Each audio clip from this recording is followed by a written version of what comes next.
From Music for All and presented by Yamaha, welcome to Mind the Gap.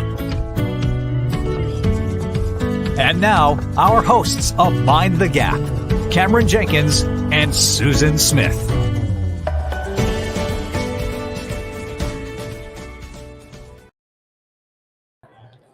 Hello and welcome to Mind the Gap, the Midwest Live edition. I'm so excited to be here with my friend and brother, Cameron Jenkins, who's been doing this Mind the Gap podcast and webinar series with me.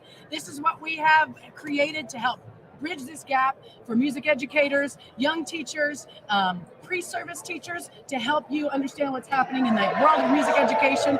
And here we are at the largest conference for music educators, and we're going to be pulling in some great people to talk to you about the why and the how of coming and doing professional development. Cameron? Yes, it is so good to be here with my sister, my friend, and to start our conversation off, we got friends lined up that's going to come in, talk to us, encourage us, lift us up. And so I'm so excited to be able to hear from them on this afternoon, starting with our brother and friend, Dr. Scott Egger, who is no stranger at all to Music for All and just a powerful, powerful thing that's happening. So Emotional Learning Series, and we're excited to have him with us right now. Scott, what has this year's Midwest meant to you? You know, so many of us, when we come to a conference, it's about the clinics, it's about the concerts. Something special has been in the water at this year's Midwest, and it's been about the connection.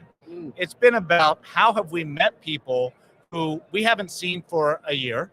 It's about how many people have we only seen on Zoom for 3 years, and how have we reconnected to rethink our practice.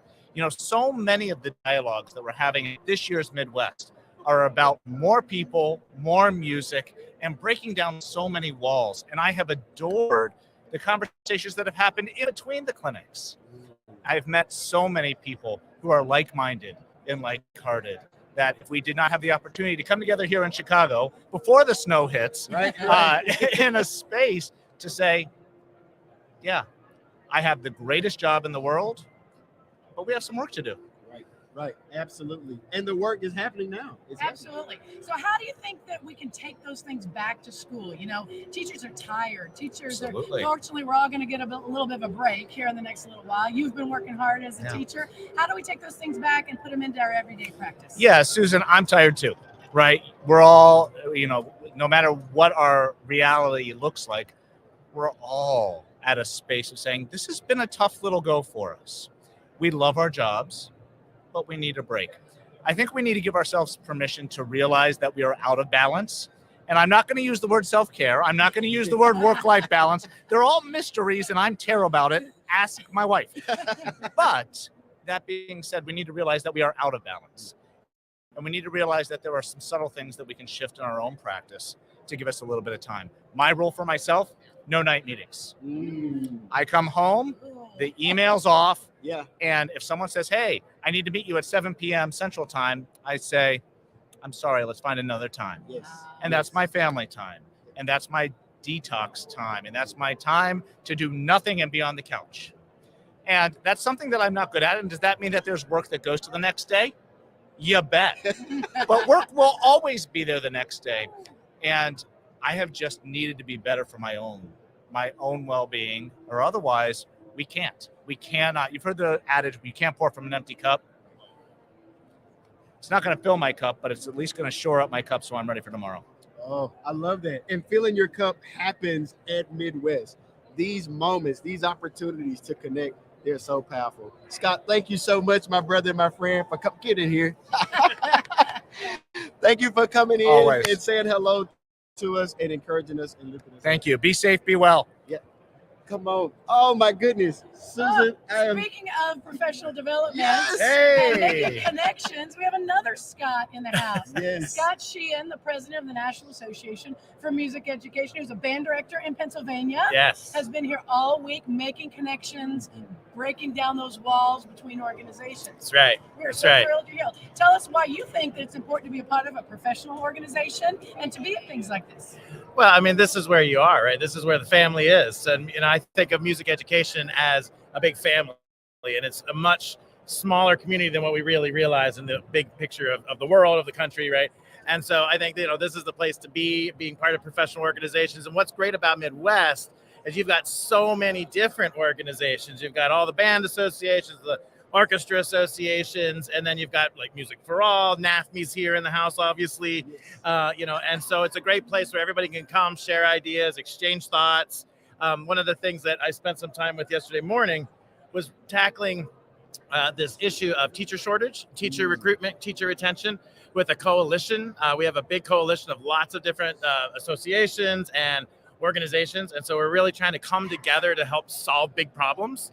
And so that was a really exciting moment. And I think that coming out of this Midwest, you're going to see a lot of new ideas coming in the spring to help these big challenges, getting more teachers into the profession, having that representation that we talk about. So it's so important to have a greater representation in our profession and so on. So lots of good things. Scott, you're such a great gatherer of people. You just pull people in. And that's what is so wonderful here at Midwest is we see all these organizations. We all have the same objective. We all want more music. Absolutely. We all want more music in schools, and that's what the National Association for Music Education Yes. is all about. That's right. That's right. I would love for you to tell us, if you could, just a little bit about the new strategic plan that's happening. Oh, thank you. Thank you for asking about that. So our new strategic plan is not only like a plan that lays out our work that people think of as a strategic plan. It was a conceptual framework that we took 2 years of a very deep dive, looking at who NAFME is, why we exist, what are our goals, where do we see ourselves in the next decade? I mean, it was a huge deep dive.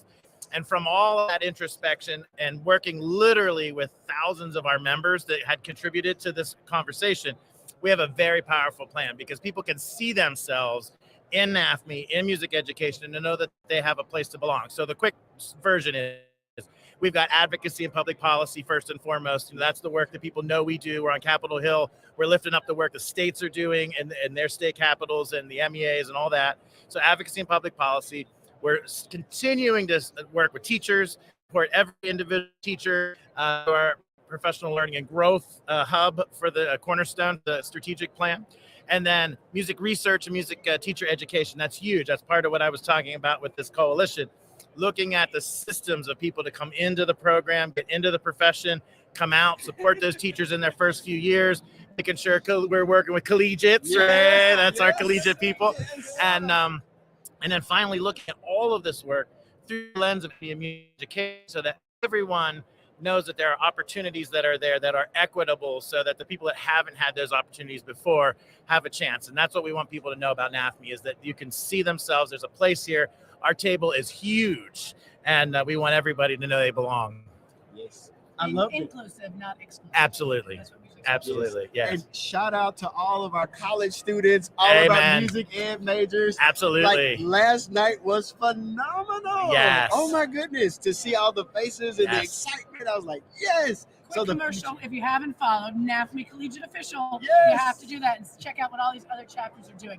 It's amazing how creative they are, all on their own. And having these Absolutely. concerts and professional development and support of other organizations. It's wonderful to see. So Absolutely. Yeah.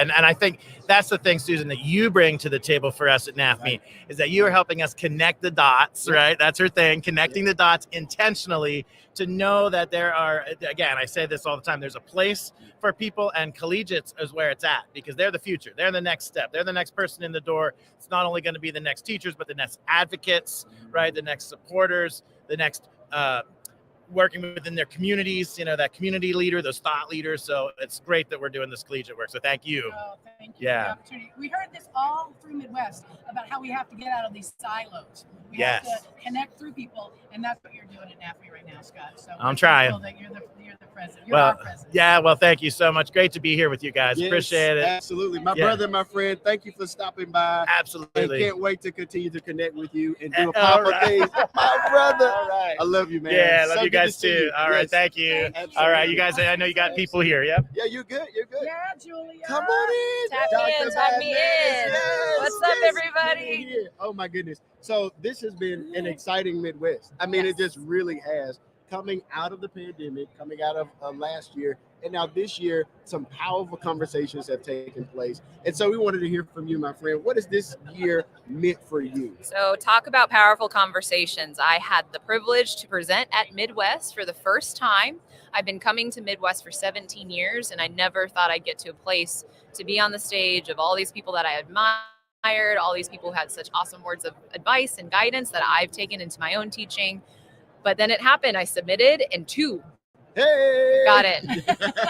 And what I love about Midwest is I think that the whole thing is moving and shifting as what we need for our students and what we need for our world is shifting, and it's bringing to light things that we need to talk about more. So the 2 sessions that I proposed and got in were empowering female conductors and an honest conversation with minority band directors in a majority world.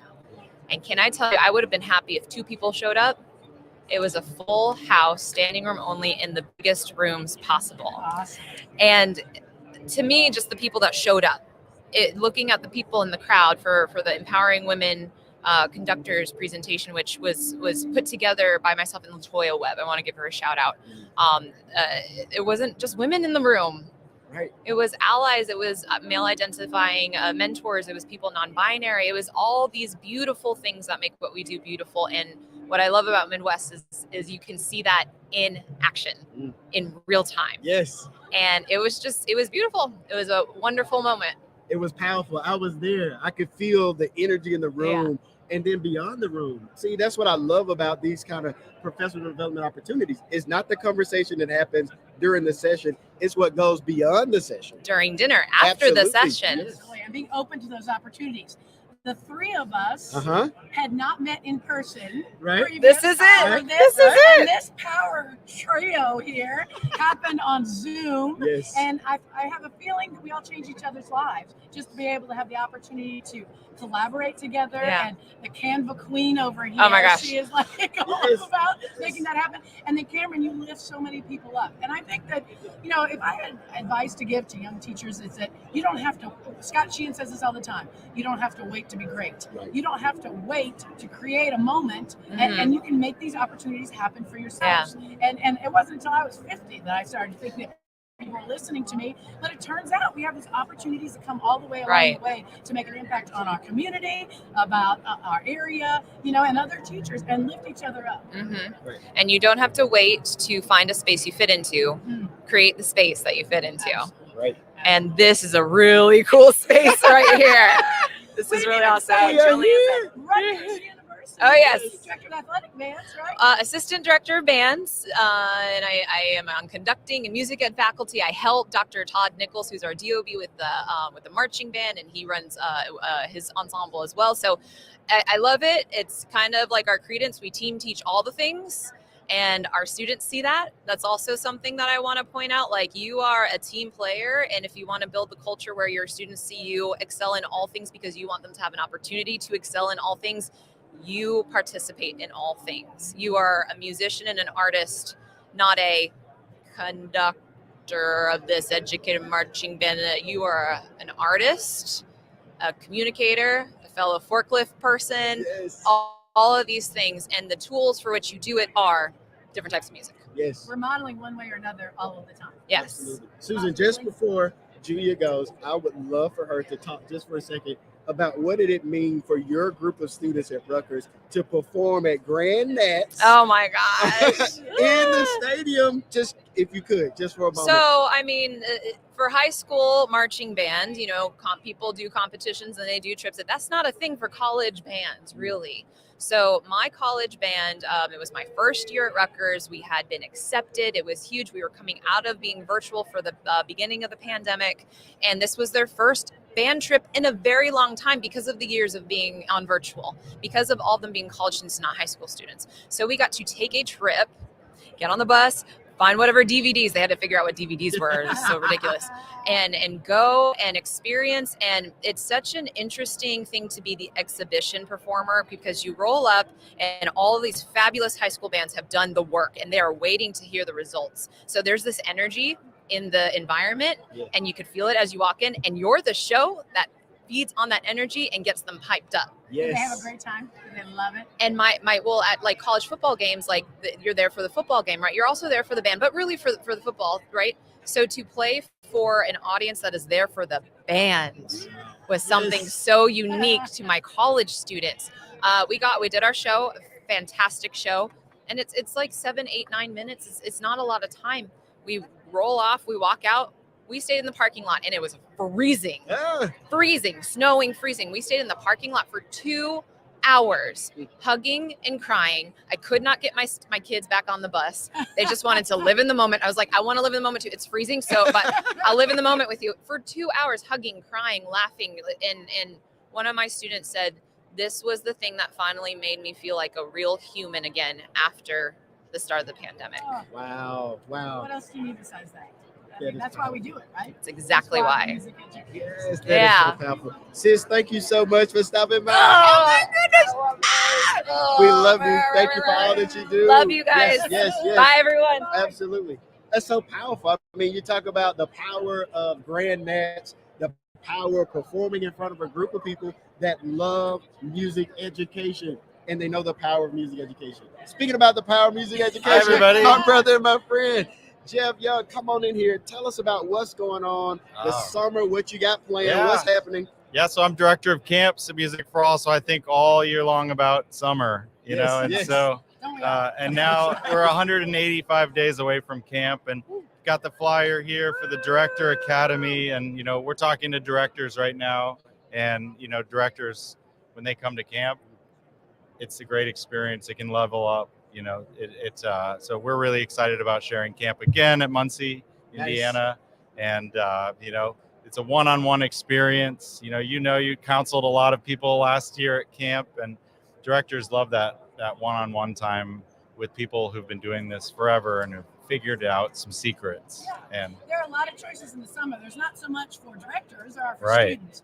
And have the opportunity to come and learn. And I coined this phrase a couple of times. You know, we call it Midwest in shorts, right? Yeah. It's an opportunity to come, and you're not just seeing Greg Bim do a session. You're sitting and talking to Greg Bim for an hour about how to do what you do better. yeah, And there is just nothing else like it. It truly is positively life-changing.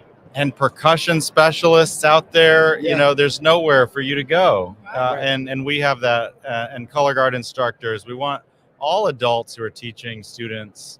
You know, not just the band directors, not just the middle and high school directors, but you know anybody who's out there teaching students. You know, we want to share with them tips, tricks, secrets, and just have a great time hanging out. And our college students out there can Yes, come as well, absolutely. right? It's a great opportunity for them to jump on their skills Yes. and also make those connections, find places they might be able to have a job or make connections that way as well. When we were setting up the podcasting equipment, somebody walked up and said, camp was absolutely just changed my year. I went home, I had ideas, I was more fired up, because post-COVID, fired up isn't really what people talk about. Right. It's the opposite, right? But we want to be that spark. We want to help band directors, percussion instructors, color guard instructors to just get re-energized about what we do. Absolutely. And one of the powerful things, relationships. What would you say, my friend, to our band director friends who could not make it to Midwest this year, or maybe they couldn't make it to Summer Symposium? What would you say to encourage them to stay connected, particularly in a time like this? I think that it's really important not to be afraid to reach out to people that you might think, well, that person's a superstar. They're a rock star. They would never return my email. They would never answer my call. And it's actually not true. You know, the people that we talk to on a regular basis, they might be big names, but they're also really willing to answer the phone. And, you know, I've had people just call me randomly and say, what's the best way to teach marching? You've never met me, but like in 10 minutes, can we just talk? Yeah. Of course we can talk. Nice. You know, we want to spread the word. We want all students to benefit from the knowledge that we've accumulated. Absolutely. And a wealth Yeah. of knowledge who is so personal and easy to touch and easy to reach out to. Dr. Nola Scott Jones. Oh, yes. We just want to give her a quick shout out. Yeah. I mean, she is Nola's amazing. she's our division head for the Director Academy. And so Yes. she chooses all these people who come in, Right. and, you know, she's just the best. And if she doesn't know the person, I'd be surprised. Yeah. She knows everybody. That is true. She's so feisty. Her web of influence is amazing, just like you both. And Well, what you guys are doing on this podcast is awesome. it is exciting to lock arms together Yeah. and to lift up music education, one conversation at a time, really, Absolutely. one relationship at a time. So we're so thankful, my brother, Thank that you. you Thank you came for in. having me. And we'll see you Yes. guys this summer. Yes, summer Awesome. 2023. Yeah, thank you, Jeff. It's gonna be an exciting summer. Well, my sister, my friend, it's just so good to be able to hear from some of our friends to come by and say hello. It's been great. What's been your What's favorite your heart? part of Midwest so far? It's always the relationships. I believe life moves at the speed of relationships. And so for me, it's a family reunion to be able to have a conversation, and talk about what can we do next? What can we build together? You know what I'm saying? And then to encourage each other. Some of us are still in grad school, right? Both of us are in grad Yes. school. So to be able to say, look, you can do this. You can make it, especially after a crazy semester, with a lot of responsibilities, to make sure we're taking care of ourselves. Yeah, I want to really encourage these college students to be thinking about coming to these professional development things. I know it seems like it might be, oh, it's for other people, it's not for me, but I watched just the other day, and this is my favorite part, 44 students from Florida A&M University Yes. on a bus come to Midwest Yes. and then perform out in the lobby. Yes. And it was awesome. They have a SNAFME chapter there, and they are so strong, and they're mentoring other chapters. And you just don't have to wait to be a teacher, in-service teacher, to come to these conferences. Right. You can learn so much just by being here and be in the middle of it, Right. going to these concerts, seeing all of these other different presentations and things. You don't have to wait to go to those conferences. You just got to register and go. And sometimes there's grants available through your university Yes. to attend things like this. And you should really talk to your department chairs and your deans, because and directors of bands, directors of orchestras, directors of choirs, they might have some funds to help you go to those things and make those connections, because it's good for the university. Yes. And it's good for the students. Yes. And there's a collaboration. So there are a group of HBCU students who come and they share and they encourage each other. They exchange contact information. Absolutely. And then the next thing you know, they're teaching in the profession and they can just pick up the phone, and say, hey, how do I do this? How do I fix this? It's powerful. Yeah, absolutely. Again, it's the relationship We piece. keep trying to grab some more people to come in here, and they're all, there we go. Yes. Yeah, Hey, y'all. we got it. Yes. We did it. So we're so excited to have our president and CEO of Music for All to come and share with us, what has this Midwest meant for you? What has it meant for you? It's an experience that is a culmination and a rebirth every year for Music for All. I think it is for many of us at an individual level, especially hit the semester, kind of, be able to Need that juice. socialize, right? Yes. But also the professional learning, all of the things that a conference, but it's the time of year, I think, that makes it the most special. And especially for Music show off everything that we're going to be doing over the next 365 days, right? The Bands of America schedule, live and online. We've got Camp Summer Symposium, which is going to happen at Ball State University the last week of June, live and online. By the way, my daughter Kirsten has already signed up, so please come to camp with Kirsten. Yes. Is that going to be our promotion? Yeah, come to camp with Kirsten. We'll have her do some live Facebook messages from a conference near you. There you go. But the other thing is, of course, this March, the National Festival is back. Yes. Live and in Yes. person in Indianapolis for the first time in 3 years. Woo. And we have also announced, of course, the process to apply for the 2024 National Festival. But Cameron, I'm really so happy for, specifically those large ensemble programming initiatives that we have. Bands of America was back this year. Can I just give you some stats? Yes. All right. We want to hear it. So year over year, so 21 to 22, we added 4 shows, 4 events. So we went from 22 to 26, which is an 18% increase. Nice. But I'm here to tell you, the registrations increased by 29%. Wow. We had an additional 180 registrations. Yes. Right now, a group can register twice. So maybe you're thinking, well, maybe we don't have that many new groups. We had 100 unique ensembles that applied this year and participated with us at Bands of America that have never been with us before. Wow. And what does that mean total for the amount of student participants? From 21 to 22, it was a 26% increase. We had 25,588 more students participate in Bands of America Wow. this year than last And Wow. Cameron, Yes. I got a text from you Yes. just a couple weeks ago, yes. and he's like, Dr. Jeremy, I see your autograph. Yeah, brother. Yes. So So I talk about that. So I was visiting a high school band program Yep. and on the music stand because they participated. Shout out to the Mississippi band program that participated at BOA this year. The students were so proud to have that certificate saying, yes, yes, I was involved. I was a part of. It's life-changing. It Yes. is a positivity, a life-changing experience that is so necessary. That And sounds 20 like a years good from now- mission. Well, it is a great mission, my goodness. And But it's 20 one years thing from to have now, a mission right. and actually do it. yes, A lot of people absolutely. have missions and they don't actually. And these Go folks, for it. I say this to other organizations all the time because that's what guides this organization Mhm. every day. And if we're not doing that, then it's not the right thing to do. And it's a philosophy, right? Right. And we teach people to have a music ed philosophy all the Yes. time. They hate it, but it really is the determining factor. And you can tell when people go away from those philosophies because they make bad decisions. Yep, Like mission Jason, creep. it's Yep. Ooh, I Yep. like it. Yes. Oh, yeah. say no to mission creep. Absolutely. Absolutely. Jeremy, I want to ask you real quickly because you're a music teacher in Texas and a music supervisor. What you, as a music supervisor, where did you see the positive things that came out of people going to conferences like this, and how did it kind of play back into the classroom?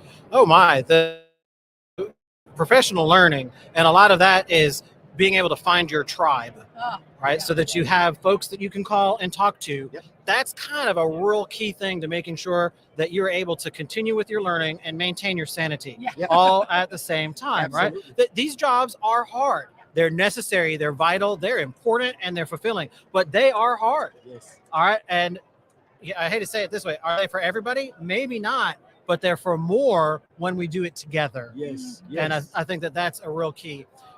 Susan, we're in our 47th year here at Music for All, and our mission is to create, provide, and expand positively life-changing experiences through Music for All.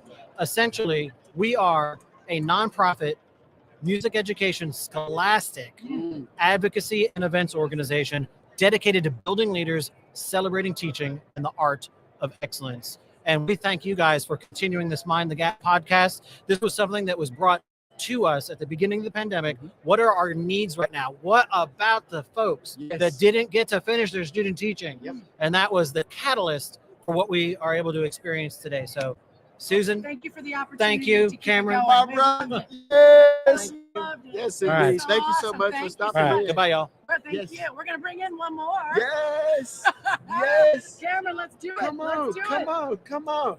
My sister Oh my and my gosh. friend. It's Yes. a family. It's a a band family. You got me. Yes. You surprised me. Hello. Yes. This is Savannah Cole, Yes. and she is a former music teacher who went to Summer Symposium Right. Yes. for many years and participated as a student in Music for All competitions. Yes. And then is now here exhibiting with a publisher. Yes. at conference. I am. Yeah. Yeah. So let's kind of unpack a little bit about that. Tell us what was so different about going to Summer Symposium you think, or that was important to you in your growth. Yeah, so I did Summer Symposium for 5 years. I did it super senior after I graduated high school. So the personal relationships that you gain between not only the campers that you see every year, but the swag team, the staff was super special. And it gave me a network as I moved into music education that I would not have had otherwise, of these just superstars and all these special nuggets of information that I was able to pick up through participating myself that really set me up to move forward and just be inspired all the time. It trickled into everyday life, and we all keep up together on Facebook, even now. So I've been seeing people that I went to camp with at the conference, and we give each other big hugs, and it's just something so special. You don't get that all the time. So And you take a big family picture like I do all the time, right? Yes. Got to take the good family picture. yeah, There are so many parts to our profession in music education. It's not just teaching in the classroom. It's also our publishers. It's also, everybody working together to really make this a powerful experience for all students and for all educators. What would you say to encourage our educators who are listening in to the podcast today? What would you say just to lift them up?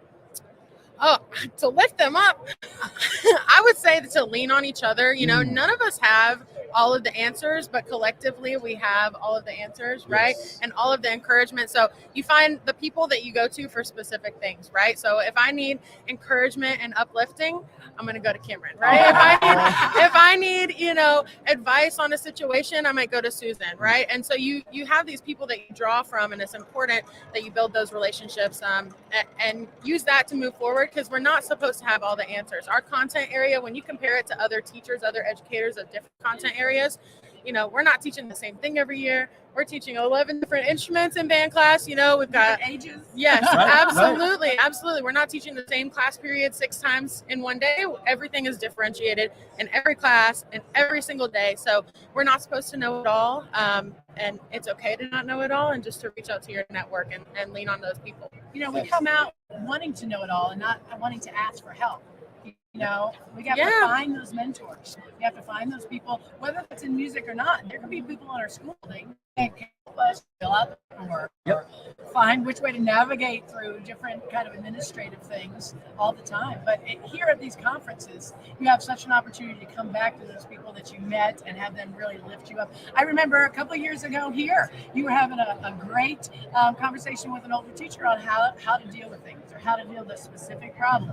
And they're it was like an hour. I think they were standing with you and helping. Extra ideas that was so prevalent during the pandemic. We all had to, it forced us to work together, and we just all realized the strength that having that support system can help all of us. So I hope that that's something that we learn and bring out of it as we move forward. It was our brother Ayate, that's who it was. Yes, Ayate Shabazz, yes. It was. For about an hour, and Yes. it helped. I mean, it just to have someone else give some advice and know that they have gone through it. Someone who's been very successful, you know, and to give you some tips on how to.